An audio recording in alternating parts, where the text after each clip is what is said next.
What's poppin' YouTube? It's your boy Cairo, and today I just want to talk to y'all about how I came to the conclusion that I am indeed transgender.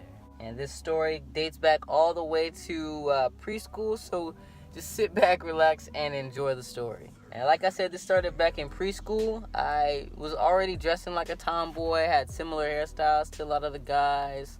For all I knew, I was a guy, you know?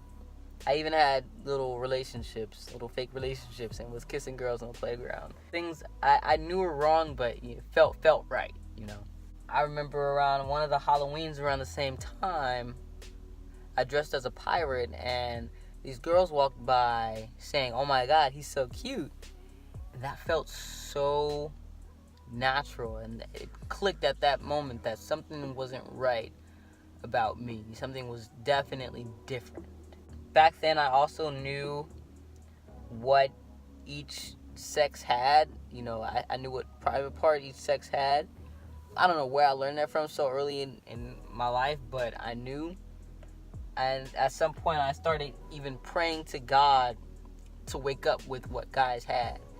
And I was having dreams about me having, full-fledged penises. It was a really, really confusing time in my life because I knew it's knowing something and wanting something that you don't know that if you can have was really hard for me, really tough, on me to really have to sit there and have to pray to be happy at such a young age. It's crazy. After preschool and kindergarten, of course, I was in one city around that time, and then I moved to a totally different city for elementary school. I didn't know how open these people were about, situations with people who are interested in the same gender. Because of that, I wasn't open about it at all. I still was interested in women, of course, but I never told anybody. I never wanted anybody to know. When I finally got to middle school, I even tried to be a little more girly, to satisfy people around me and not look so weird to others, because it was weird back then. If I saw other people engaging in it, I saw how they were treated, so I was way too afraid to say anything about it. And also, we were in uniforms in middle school, so it was easy for me to not make it obvious, because clothing was one of those big identifiers if you were interested in what you were interested in. So luckily we were in uniform, so I didn't have to worry about that stuff too much. By the time I got to 8th grade, I had met someone, this young lady who made it really hard for me to keep it a secret. I mean, really, really hard. We got kind of close, and I low-key got exposed with the conversations that we were having. Put me in a very, very, very awkward space to kind of be this person I wasn't ready to be. So it made 8th grade a really difficult year, a real eye-opening year for me, understanding my sexuality. Honestly, it's one of my favorite years because it happened so fast. So many things happened. I learned so much so quickly. I don't regret, the things that happened. I just kind of wish that they happened differently, Moving on, when I did get into high school, I ended up moving back to the city that I was in when I was in elementary school. But I wasn't around the people that I was when I was in elementary school. I mean, still totally different crowd and all that. So I still was not about to be open about anything. And what I had just went through in 8th grade, that was a lot to handle. So I was cool off being open about anything. So going into high school, I wasn't open about it, and I kept to myself once again.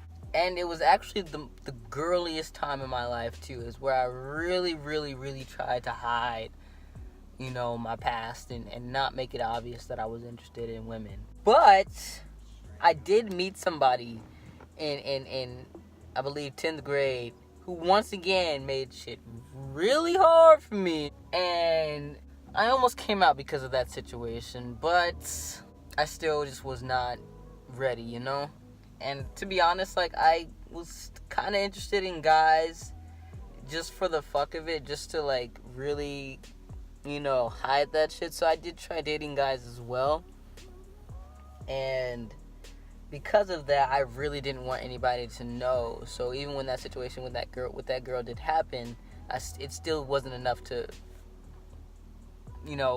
make me be open about it. Especially because honestly, I was raised Christian. I don't identify as Christian anymore, but I was raised Christian, so those values were still instilled in me back then.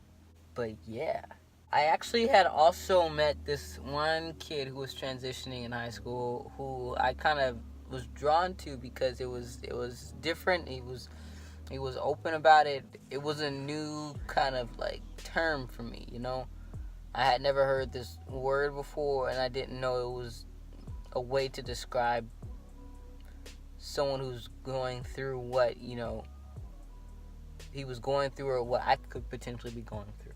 Having conversations with him was really interesting. It was eye-opening and intriguing. I started doing my own research after that. I found some more YouTube videos and went like ham on watching YouTube videos over and over and over and over again, and just really kind of learning about the subject. Still didn't feel like it was the right term for me, but just to know that there are people out there who could, change.